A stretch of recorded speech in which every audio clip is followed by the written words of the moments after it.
Hello and welcome to another discussion of Initiate's Trial. This is the ninth book of the Wars of Light and Shadow series by Janny Wurts. We've been working our way through this series approximately 120 to 150 pages every couple of weeks. Today we're talking chapters 7 through 9. Yes, Mm-hmm. of Initiate's trial. This book has really tiny font and pretty large chapters, I think. So we are reading them 3 chapters each discussion. So the next one will be for chapters mm, 10, 11, and 12. And then there'll be 2 chapters left after that. So the last discussion will only cover 2 chapters, but the page count stays the same, more or less. Um, so with me, of course, I have the usual group of friends. Chibipo, could you start us off with introductions? Oh, making me go first. Okay. I am Yeah. Chibi Poe, longtime reader of this series and in fantasy in general, and I hang around on page chewing, or mostly lurk forums, and uh, show up every 2 weeks, with this group of reprobates. So Good word. Mm-hmm. Solid.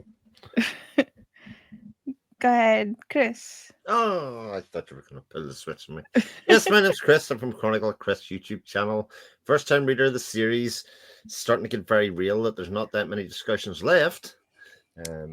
Yes. But yes, enjoying this. It's trial, even though the font is like it has to be seen to be believed. I think in some cases. Yeah. Yep. So I'm Jared from the Fantasy Thinker channel in 6-point font, and I am also on page chewing and the podcast Speculative Speculations as well. Oh yeah, go on. Yes. That podcast that I sometimes forget to mention and sometimes bring up way too much. Always forget the post. It's fine. Yeah, that's true.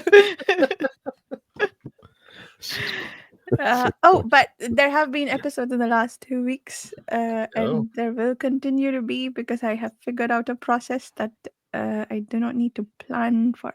Anyway, the first chapter we're talking about confrontations, which, oh man.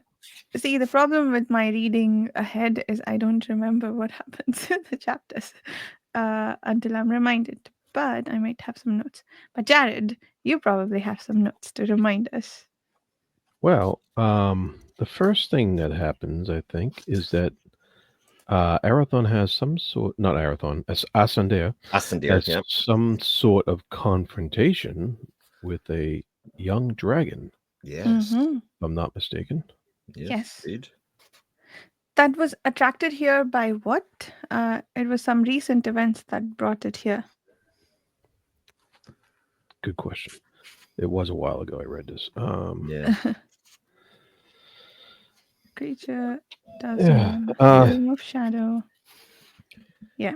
But Asandir kicks it out, forces it Yes. back out Yeah. with some. He wins the day, and then he has a he goes on to have a discussion with Sethfir. Sethfir. Yeah. Yeah. Did you enjoy how the dragon was both cute and terrifying at the same time? I mean, I cute didn't get the cute part. because it was a young dragon and it doesn't know much, and Asandir is trying to educate it and sort of failing, but then managed to terrify it enough to make it run away. and terrified it by water. So I'm just like, yeah, they're just gigantic cats. Yeah. That's true. Yeah, that's right. He's like yelling words at it, trying to poke it and push it and shove it, and that was interesting. Yeah, I think Chris, you don't find that cute? Come on. Yeah, it's a young dragon, Chris. I mean, I don't like cats. I don't like animals in general. So Oh, jeez. Not even when the cats go, "I'm cold," and run into the house, and it's really cute. Sorry, my husband's been showing me a lot of cat videos.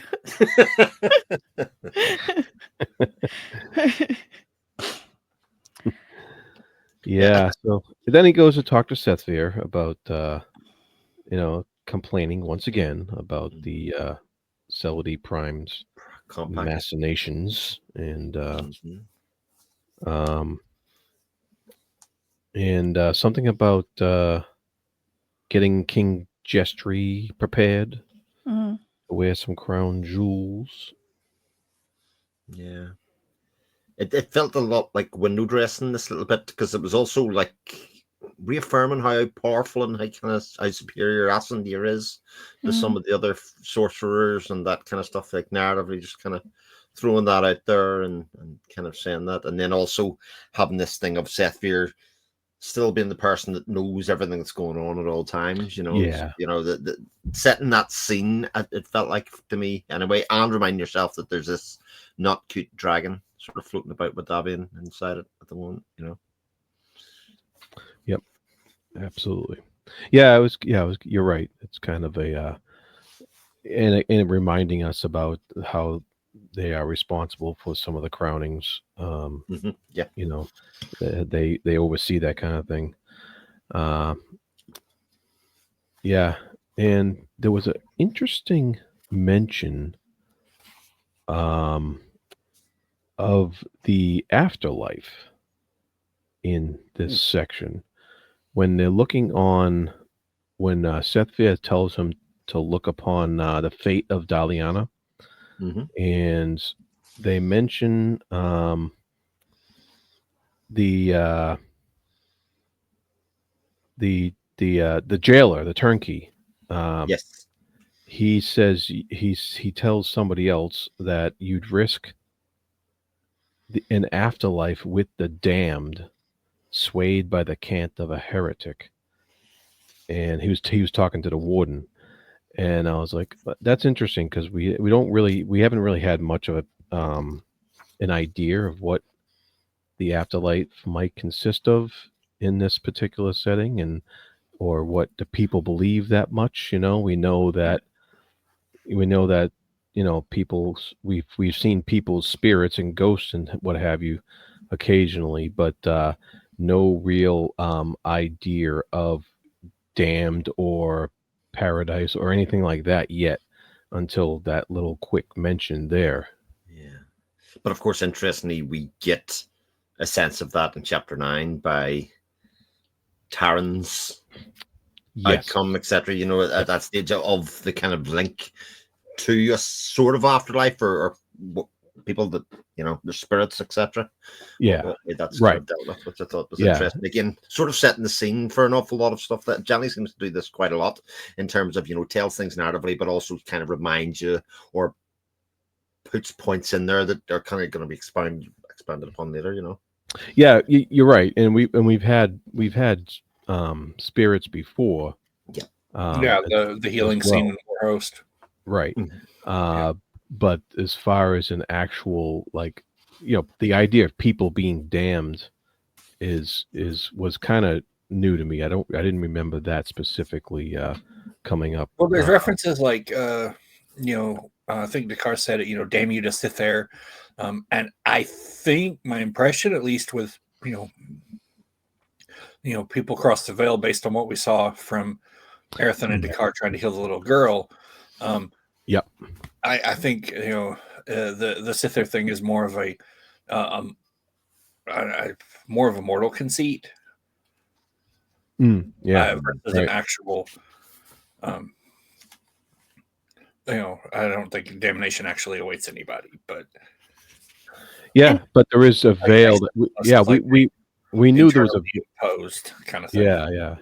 yeah, we knew there was a veil that people crossed over. But as far as what that is and what that contains, it was interesting seeing a person on the ground, just a regular jail worker's kind of viewpoint of that.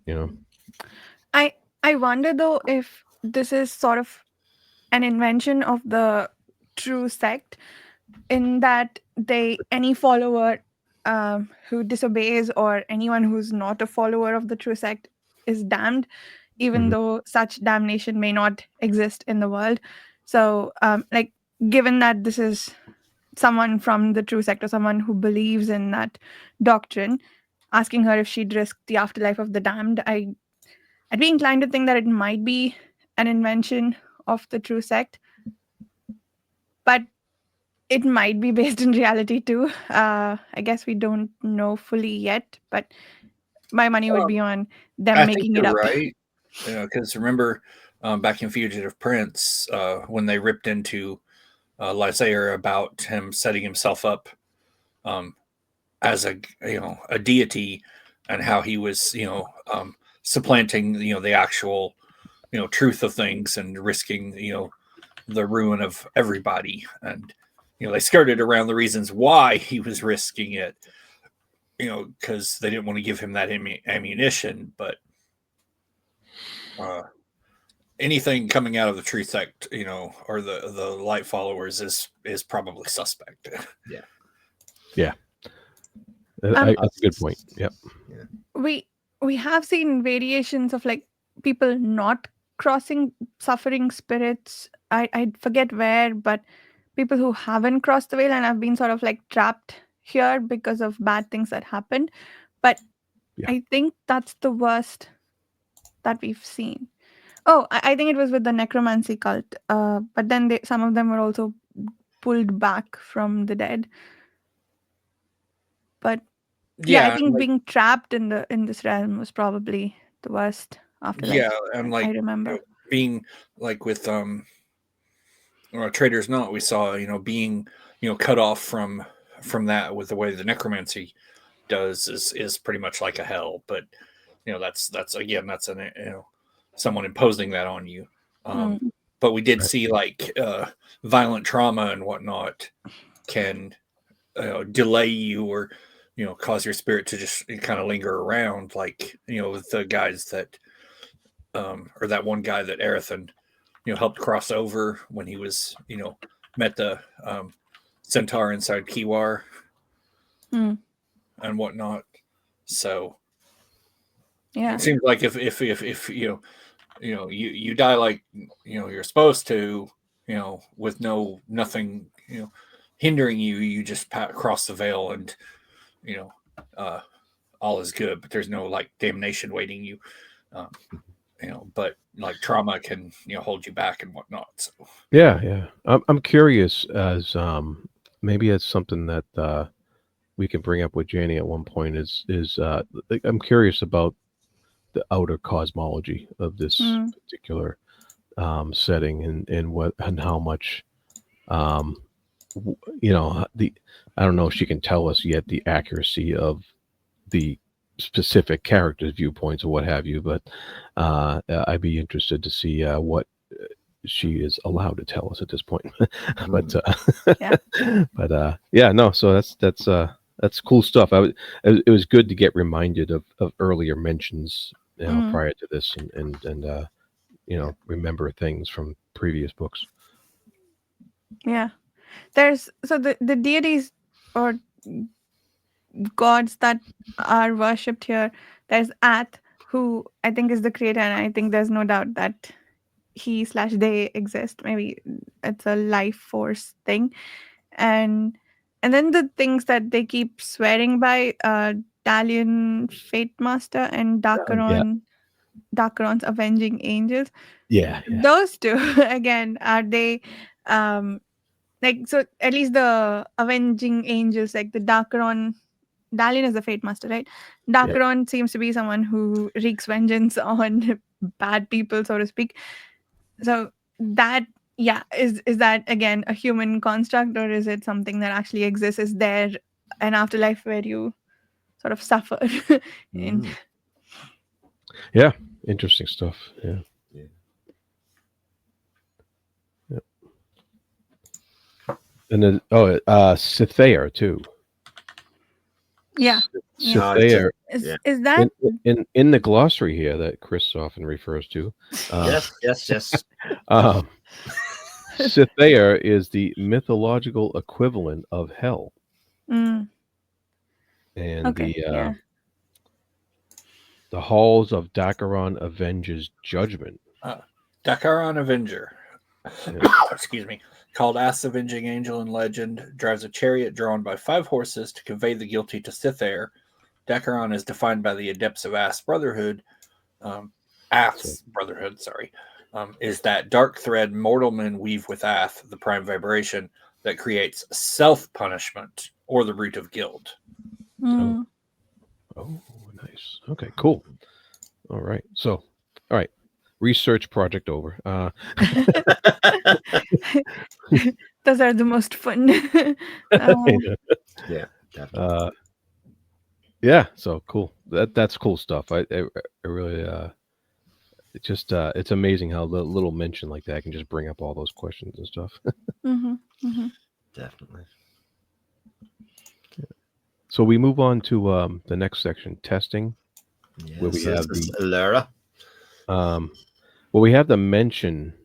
There's a little history there. The mention of Arathon's ending the Coriani's taking of young girls from the Vastmark. Oh, yes. Like Yes. he put that policy into place a couple of centuries earlier, and so because the Coriani, I guess they're trying to do that again, trying to. Well, their talent, of getting people from the clans or getting young girls from the clans, basically taking their talent has been ended, and so the prophecy that Arathon was going to end the Coriani, is sort of stems partly from there, and also I think partly from Celerity's kind of campaign against Arathon. You know what way this ends up at the end. But it was get some insight. Yeah, but it was a fact that was kind of fallen to obscurity. That he's the one that ended that practice, and but the Korea thing still she's still mad about it, but like she is everything. And again, another reminder that 200 years have passed here, so actually events and things have happened in motion here to say, look, things happened here, and 200 years later, this is what it actually means.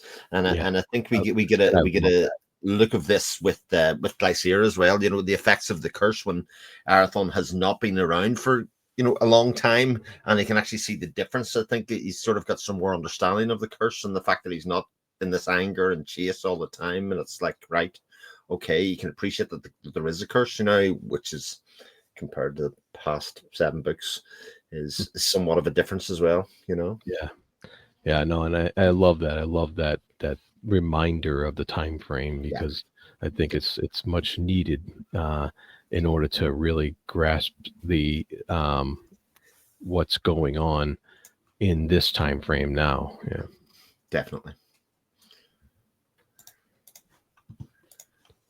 So Lara gets tested by the San Pashir desert tribe folks. They sent a man to sort of, I guess, see pretty much if she would help the person who got hurt. It's interesting. Like, apparently they foresaw that this would happen, and so sent a person to escort her / test her.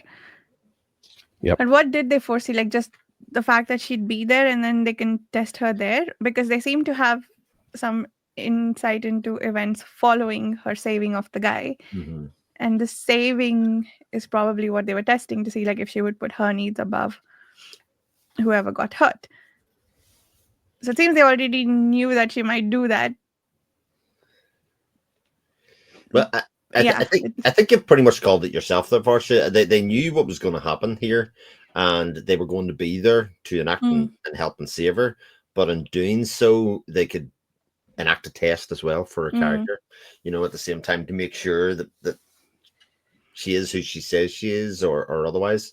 They also probably needed her just to show herself out in the fold somewhere, because as Alara sort of talked about, she could have slipped away under cover of darkness, kind of got herself outside and done that, whereas this brought her very center, and it, maybe directly or indirectly, it kind of led to Celity kind of going, Alara's sort of out of our reach at the moment, she after the fact, when she sees what's happened, again, you've got this public display of another faction really showing themselves to the fore and kind of saying, look, we're protecting this Yeah. person. You may just forget Yeah. about this. Yeah. Yeah. I like that he showed a badge like the police get lost, and then they did. FBI. Yeah. FBI, yes. Sam Pashier. Yeah. But who is this guy? Like he's also precognizant.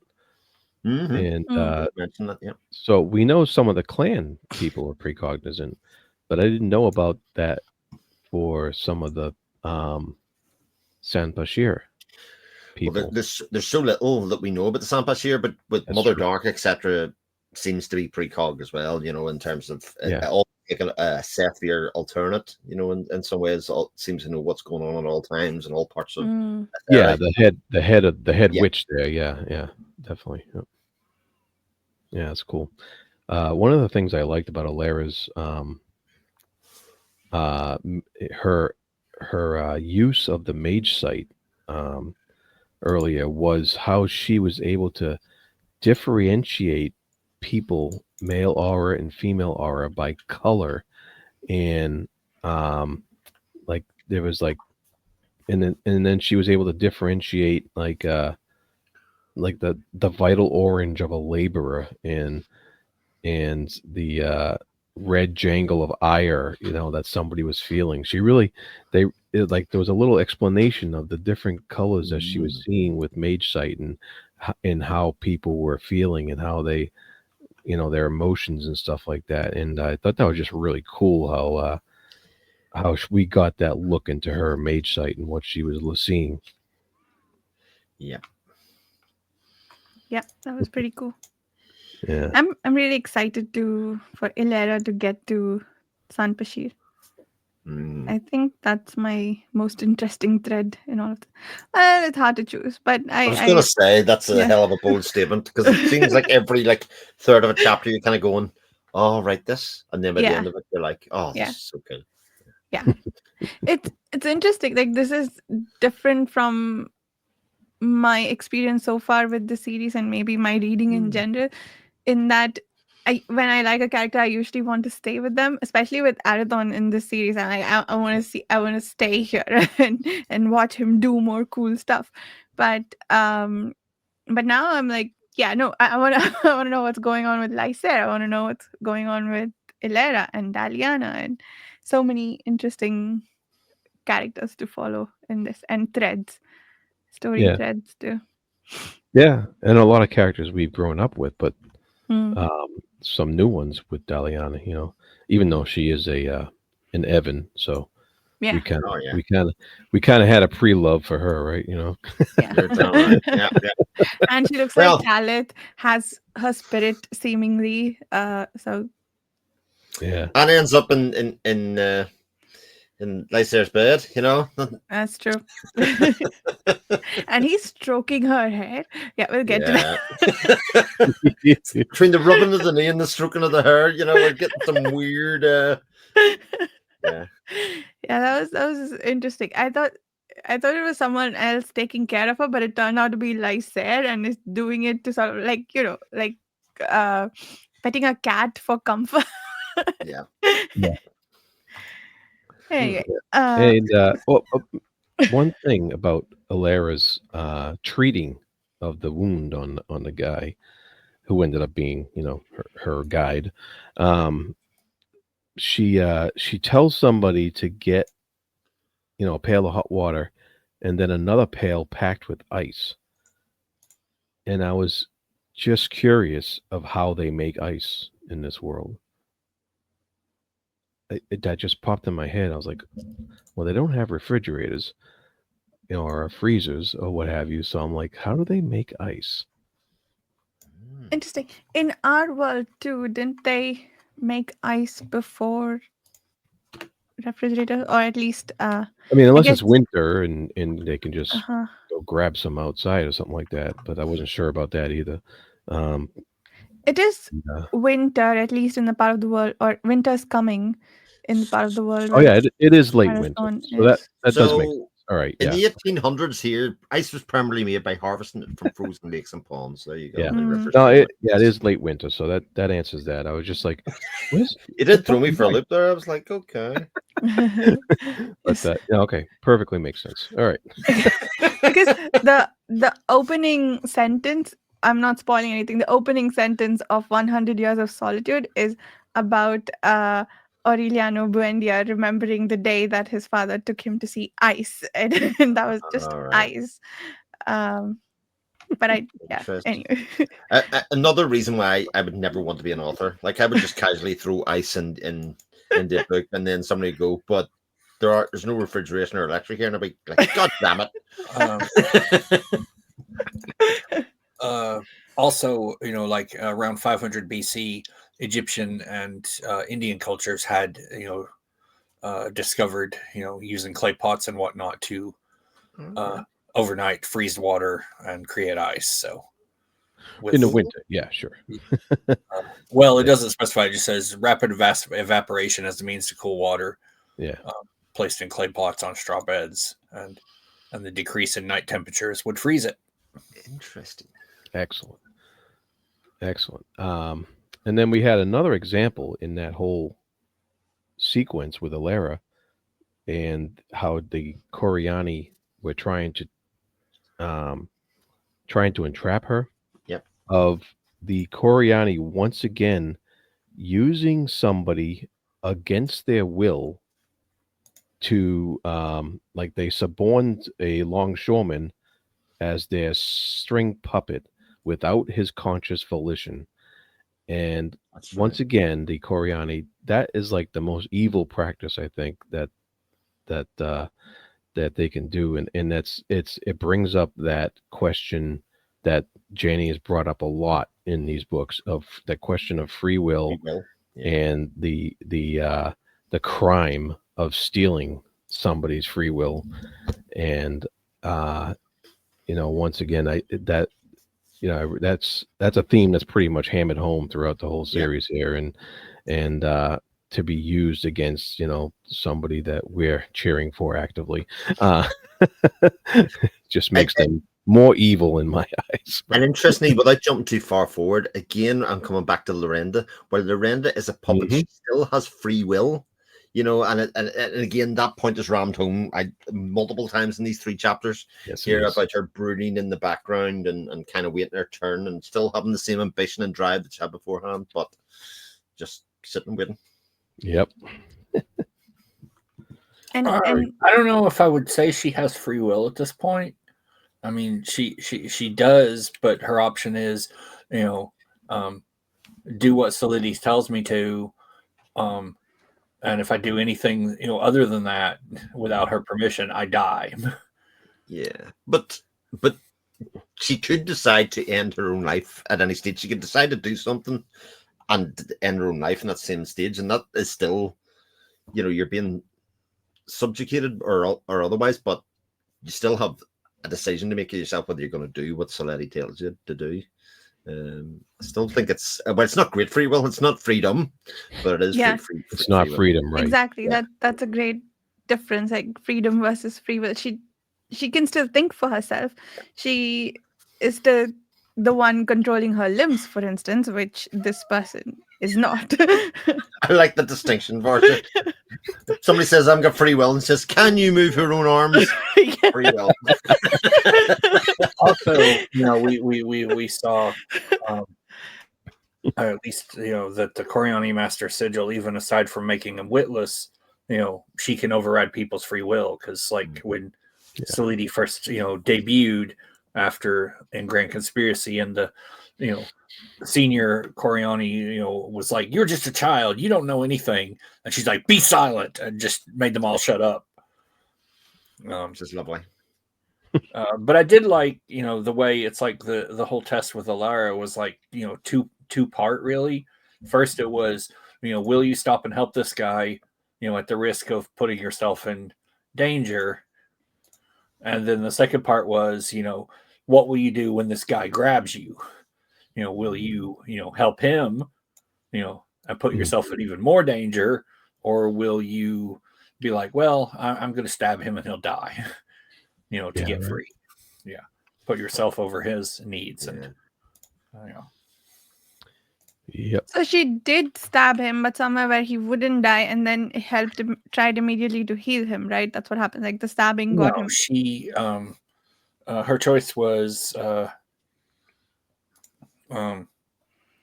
let's see here. She could let go, loosen her stubborn resistance to the Prime's Master Sigil, and by the moment she needed to snap the longshoreman free of beguilement, or she could sustain her last resource to shield and stab the thralled man in the shoulder. Her surgeon's knowledge could sever the artery with a death stroke. With a deft stroke, his hold would loosen as he bled out. The murder would be almost painless. Right. Yeah, she broke this Coriani's hold instead. Yeah. But that left with her the shoulder stab. Yeah. No, not with the shoulder stab, just with the magic, with her. If she'd stabbed him, she would have severed an artery and just let him bleed out. Yeah. Okay. Yeah.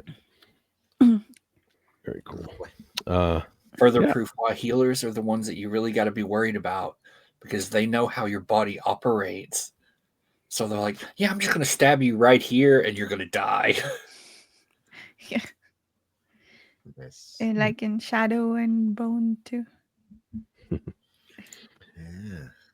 And so then Dakar meets up with Lysaea.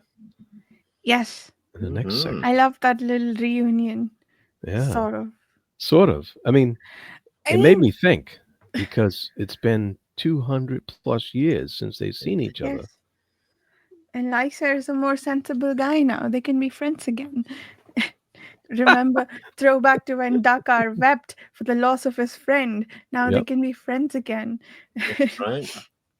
Is Dakar just like really... I mean, he seems to be a lot better at doing a lot of the magic, but he still keeps getting caught in the silliest of ways. First he snored, and now he did something like...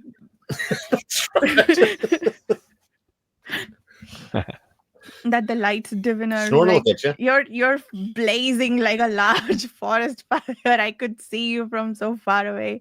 But sorry, go ahead, Chris. No. I was just saying snoring will get you, Yeah. You never know you're doing it. Like, It'll get you into trouble. Setting all kinds of wards to not be seen, and then he snores. It's like he wants to be caught. Maybe he's a mad genius, and that's why he's the mad prophet. And he just does these things so he can get caught and then forward his agenda. Jeez. Yeah. But I find it very like, if I met somebody who I hadn't seen in like 20 years, I would have no idea what to expect. You know what I mean? And then this is like over 200 years. Yeah. Like your nerves have got to be on total edge just meeting up with somebody like that in that manner, Yeah. Now, to be fair, Dakar's been drunk for about 150 of them, so true. Time passes quicker. Yeah. and to invoke Talit's name after all that, like, he's taking some risks there. He doesn't know the state of Lysaea. Well, I suppose he does, just based on how he's been forbidding the headhunting and creating more just processes around dealing with whatever, like, creating trials and whatnot. So maybe he's it's well known that he's now an improved man and not quite under the influence of the curse, but still it was quite a brave move invoking Talit's name. Yeah. Brave or foolhardy? I don't know. The card seems to bumble into situations, kind of get there and then work out what he's going to do once he's there. It's very much his mode. Although I will say there is a distinct change now that he's been given some freedom, and he mentions it himself in terms of like he has that kind of chance to impose himself in the world as he sees fit, rather than necessarily doing it on the behest of instructions or otherwise. And the sorceress, right? Yeah, that makes sense. Yeah. And well, Miranda's is waiting in the sidelines, so I'm excited for her to also do something interesting soon. And Yeah, the one of the news items, yes, we had the dragon, Yes. Seth Crochiel, talking to somebody. Was he talking to Davian, Davian I think so. in that second news Davian, item? It doesn't say, yes, but I'm assuming he was, since Davian's still kind of There. there. yep. Davian's the one who's saying, "Please don't do this. We will create resonance to the entire planet." But Sesh Crochiel says, "Screw that," and creates a blunt anyway. I don't know if this was the dragon doing this or if it was the dragon asking Davian to do this for her. That's what I was wondering too. I wasn't sure exactly because the okay, a lean sorcerer meets the gold eye of the dragon. All right, so Mm. he was asking the dragon. Okay, all right. I just had to double check that. But yeah, I think Yep. it was, they worked together. But yeah, I remember dragons are like, "Hey, I'm just going to rewrite reality." So and they're like, "Well, we're going to make it so this this place isn't wrecked anymore." So what is this dragon? This was wrecked by Drakefire, right? That's what destroyed this place before when Arathon went looking for the Yep. Paravians. Yeah, Long before humans settled. right. Cut there. Yeah. And this dragon wants to undo that damage. Why? Also, I was trying to remember, does Setvir only have earth sense over the continent that they are in or everywhere? Because there was some indication that he's not able to reach across the ocean, right? Or can he? Well, he uses the lanes, doesn't he, as part of his method for doing it. So it would depend whether the lanes extend over the sea, which I don't think there's any. I don't think we've had any indication that is true. Yeah. My impression is, like we have a not an what's the not like the equator, but what's the line dividing hemispheres, like Tropics. Oh, kind of. So like when they cross the pole, the lanes I think run the full length of the yeah, world. like So, the longitude and latitude parallels and stuff. Yeah. So we know that they suspect there's blind spots that Sethir has, that are probably there by design, stuff he can't see. But I think he sees, like, not just the continent, but over there too, because I think he noticed, Dakar,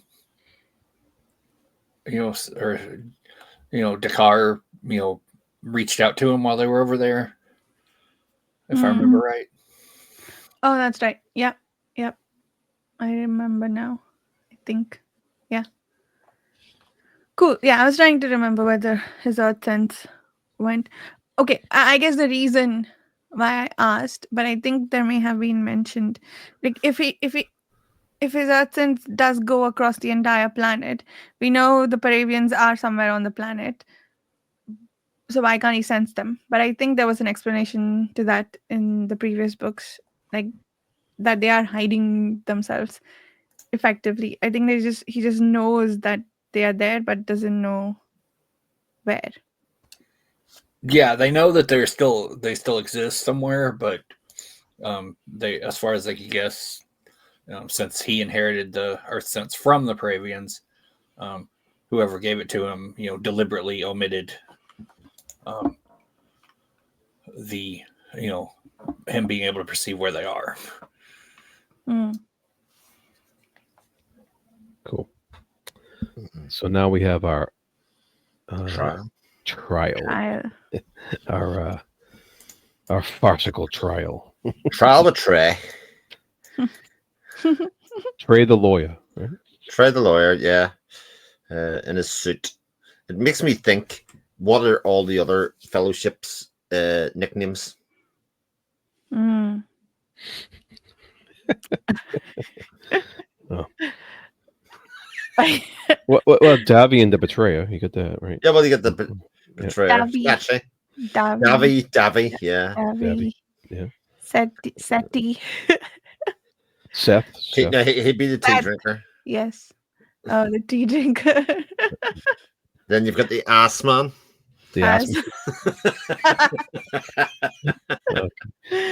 Uh, who are we missing? Cardamon Yeah. and Luhain. uh, Hmm. I love the shout outs from the crowd. You know, when Mm. she's on trial, and they're Yeah. like, burn for your crimes, Yeah. shadows whore, and then they keep throwing invectives out at her. It's like, wow, this is like a real medieval witch burning here. Yeah. It's like, wow. Yeah.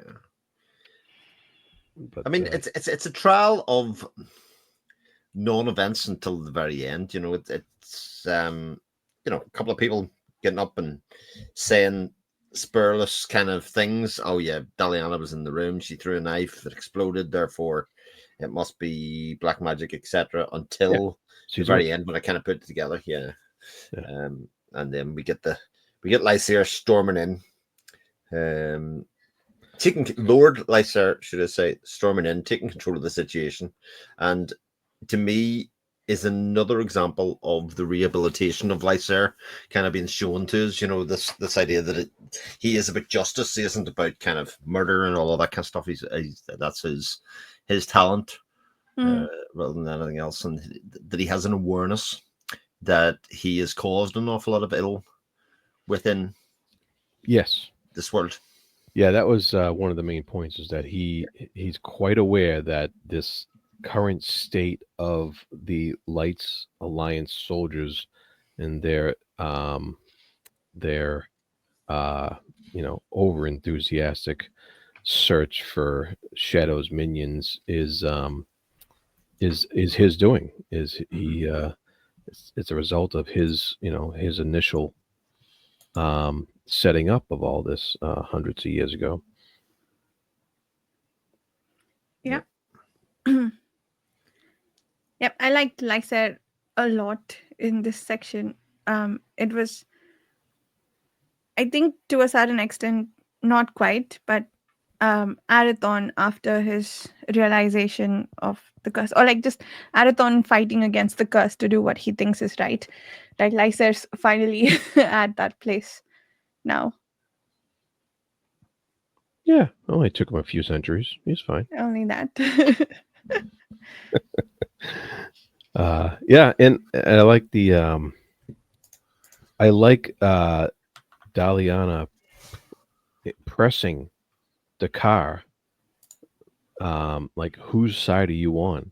Yeah, Mm. she's like really giving it to him, and he firmly says, "Hey, I don't know." Mm. Like he's he's really caught between a rock and a hard place, and he doesn't know, where how this is going to work out, and how he's lived for too many years with far too much unassuaged heartache, and he's in a pickle. Yep. Yep. Oh, Dakar with the unassuaged Yes, heartache. that's correct. Yeah, the car. Because of his maybe sort of betrayal of Arathon. Yeah, because it's that sort of betrayal thing. Even though he did what he thought he was right, but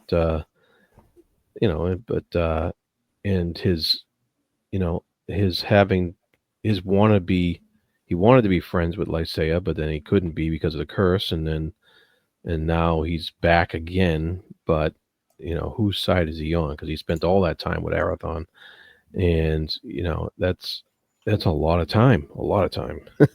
uh, and there's a lot of history there. So how do you pick a side? Yep. I like this sort of reversal of where he was at in the first few books, where he was unwillingly thrown with Arathon's lot, but he really wanted to be with Lysair.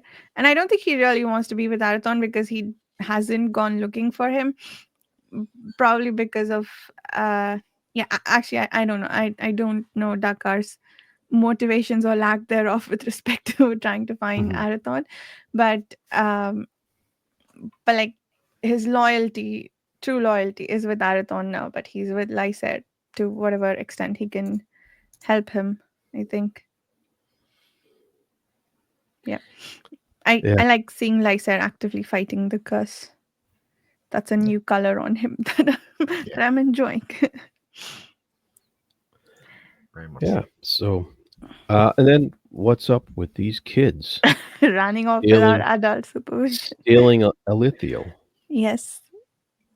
And then when as prophesized. As prophesied, yeah, that's what I was gonna say. Like when the leader the chieftain Cossack, when he finds out, he's like, crap, it's the prophecy. Yeah. I'm like, oh, okay. I didn't think they meant kids, but now I guess we'd have to live with it. Go ahead. But he also realizes that, I mean, because the kids were talking about his inaction, but he was waiting for this prophecy, as right. the result, Yep. Yeah. Yep. So that was so I don't know what's gonna happen there. Like, are these kids gonna eventually run into Arathon? How is this sword going to affect them and draw them into this greater conflict? Yep. We'll see.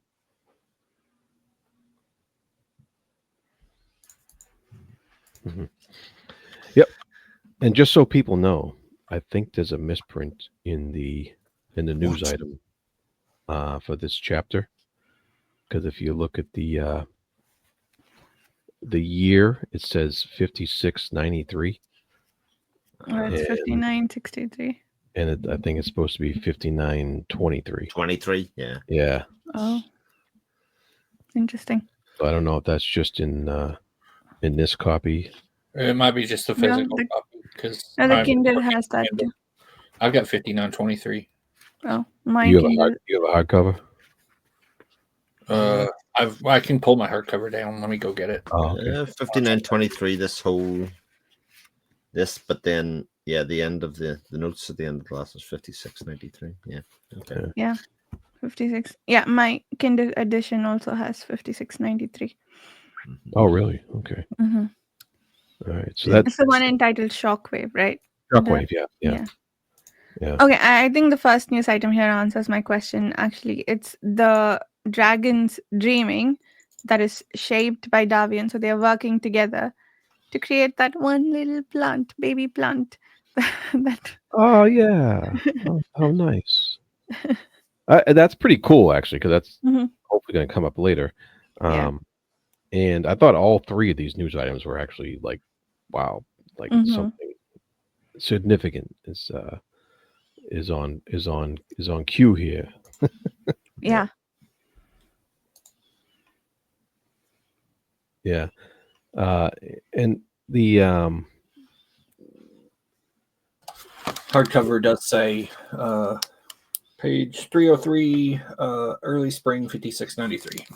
No, not early spring. Shockwave has their own. Shockwave, the one before that. Yeah. Yeah. The news item section. Yeah. Yeah, that's the. That's where the misprint is. Yeah. It's on page. Early spring. Sorry. I thought early spring is the title. Never mind. Yeah, that's just a bit above early shockwaves. Yeah. Yeah. So the Lysair's dealing with the true sect. Basically, it ended a bit strange. Burn your own guys. I thought was an interesting resolution. Burn your own guys. What? Yeah. So the guy who was officiating the trial, essentially, when he threw out the fetch. Oh yeah. And he says, "Well, how would you have dealt with this if it would have been right?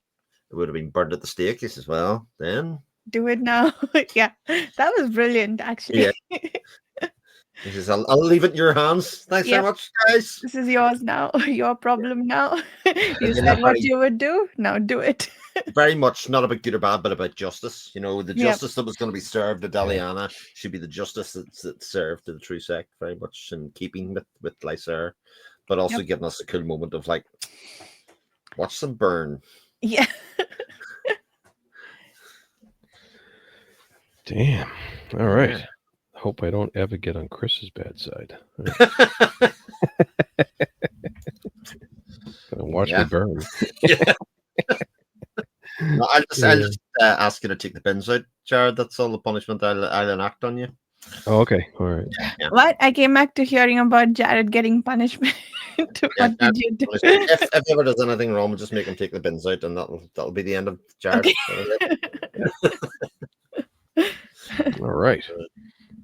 So next bit, well, aside from the hair stroking, Yeah. That I will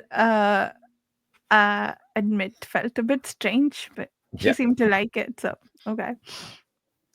I mean, I still have. I mean, this is one of these things. It's not sulfan, Yeah. but it is sulfan. You know, it's a Right. proxy Yeah. for. So the fact that I sort of was reading it, going, "This is a bit like fan fiction," you know. Fan fiction, you have a sulfan man in bed and lights are stroking his hair, you know. Gender flipped fan fiction, yeah. Oh dear. Oh man. Yes. Well, you know, Lysae is still a young man in looks, you know. So That's That's true. true. Yeah. Yeah. He hasn't. Let's be honest, though. He didn't have an awful lot of luck and love. no. No. Nope. Poor Mostly Elaine, by we his never own seen. doing. We never Yeah, seen mostly Elaine by- ever again. You know, Yeah. that was never resolved. Well, it was resolved, but you know, when she just disappeared and ran away one day, and Yeah. that was it. That She was was a cool it. character. And he never really loved her. Like I guess he was on the threshold a few times, but never really. And mostly by his own doing for whatever Yeah, reason. But... he was a first class jerk. But yes. Wait, what? Okay. Mm. Yeah, okay. This starts with Arathon, the entire section, pretty much, the next chapter. yes. Okay. Yeah, one of the things I liked was his the reference back to how he sailed across distant seas and explored strange blighted shorelines, and I like that reminder that he did that. I think was in between Curse and Ships or after Warhost. I think it was after Warhost. After Warhost, I think. Yeah. So he had the visions of that again, and you know, remember his memories like shot.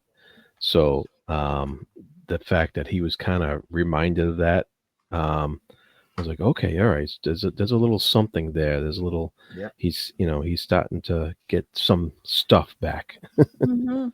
and he's singing to heal Terrans, right? Yes. Yeah. And so Terrence at the end of this singing session, and I think we know from Satvir's reaction to whatever's going on too, Yeah. that Terrence is going to wake up if he does and initiate, just like Jared did, which I guess happens. What was my question? Yeah, initiate's trial. Do you think Jared, not Terrence, is the initiate from the title? Oh, I didn't think about that. I mean, we're 60% of the way through the book. I keep on forgetting we're that far through the book, kind of going, okay, a lot of the events will have happened. Yeah. That's probably true, because again, Terrence is sort of checked out and then had to check in by the end of chapter 9. You know. Yeah, and I thought it was strange. Like I thought maybe it was Arathon being referenced as the initiate, but he's initiate master, right? And he hasn't really been. It could be it's just Arathon's trial yet again, but I was wondering if the initiate referenced someone else.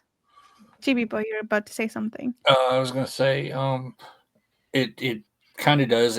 It references really multiple people. Interesting. Because, Aerithon's an initiate master, Alara's a Coriani initiate, Dakar's a initiate, master at this point as well. So, Initiate Terrence, singular. yeah. Okay. So it references, multiple, yeah. Okay. The initiate could be, referred to any one of them. So. And they're all undergoing trial of some sort. Pretty much. Mm-hmm. One of the things I liked reading about was how the who was it? Oh. Jared? When they freed when the Sen Pashir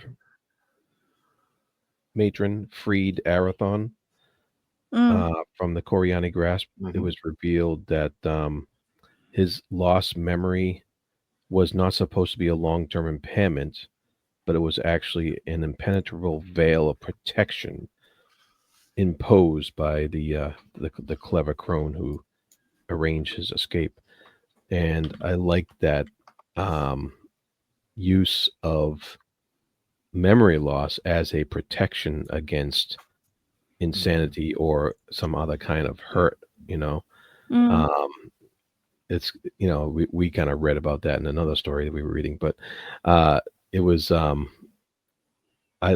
was interesting because you were wondering about that at the beginning of the book, like why is his memory gone, and was it just trauma that was the reason why his memory was gone, or was there something else behind it? And that kind of confirmed that it was a purposeful thing.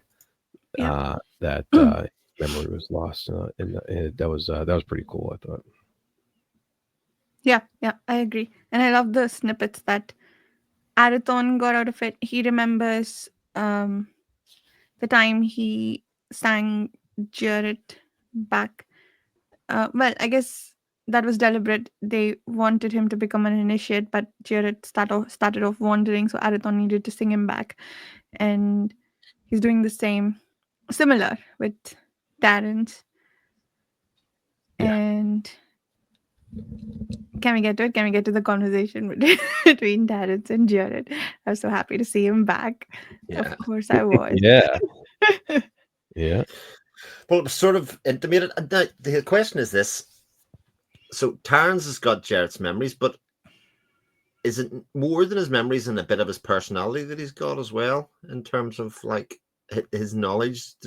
Like, a person's knowledge is part of who they are. So that's true. But it's still Terrence. There's a bit of an imprint of Jared, possibly. Well, the section is called Fusion. Yeah. And so I took it as they kind of fused together. Fused into one. Yeah. Very cool. So I had a question about this, and I could be really reaching here, but do you remember in the section where Jared got his initiate non-mastery, whatever, like when he became an initiate, right? Maybe we already got an answer for this, but there was a presence that Arathon detected during that whole ritual that he conducted, and he didn't know at the time who it was. And maybe it was the Lights priests who were intruding upon him, and that was the explanation. But I was wondering if this conversation, it is sort of like Terrence from the future. Wow. Getting a look at that somehow. I don't think that is it, but I was wondering if there was a connection between that unknown presence that Arathon detected and what was happening in this chapter. Very cool idea, Varsha. I like it a lot. And even if it's not true, we can believe that it's true. Yeah. Right. Headcanon. You have just implanted that possibility. And even if it's not true and Janny says it's otherwise, in my head, it will be true. Right. In my head. Yes. Yeah. That's But great. the other thing that I was wondering about, and I think again, like this is not true. So Arathon need to have died and come back 3 times, right? Like not exactly died, but cross the veil and come back 3 times. So he's done that twice so far, right? One with the necromancers, the second time with that time that his daughter was conceived, I think, right? Was that the second time? God, now you're testing me. Oh yeah. Right. When Glendian. Yeah. Right. Yeah. And we haven't seen a third time. And I feel like we would know if the third time happened properly. But there is some discussion here about how he pretty much reached across the veil to gather the essence of Terrence.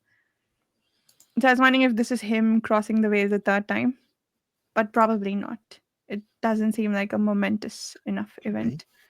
Yeah. But Well, anyway, the we got song plenty of Terrence. book left and plenty of Yeah. books left, and Yeah, so that's true. there's plenty of time for that to happen again. That's true. Man's just like crossing back and forth across the veil like nobody's business. But, um, yeah. Okay. I love the description, as always, of Arathon's music, that bit that he played for Terrence, Yeah. and how it imprinted itself on the lane forces. Yeah. Very good. All right. Cool. That was, yeah. I love the way that Johnny described how he interwove his memories and his relationships and all that kind of stuff into the attempt to reach him. You know, that's Yeah. all, you know, and remembering that isn't it? Arathon had said he only had an old beat up Labyrinth to play with. It wasn't Yeah. even, you know, it was just this kind of thing that was thrown in the corner kind of Mhm. thing. So he was just kind of doing it with that. So Johnny always writes those musical parts so well. Yeah. Absolutely. Absolutely. Yep. Like, Terrence is focusing his energies by cussing at every girl who jilted him and then everyone who jilted his brother. And I thought that was funny. Mhm. And Then the final news item in this chapter, Yes. when Ascender is warning the young High King of Havish that he's to expect some vicious purges of clan blood, wide-scale burnings of newly fledged talents, and the Coriathane are putting the spurs to your enemies, and they have baited Lysaea to pledge disastrous return to the field.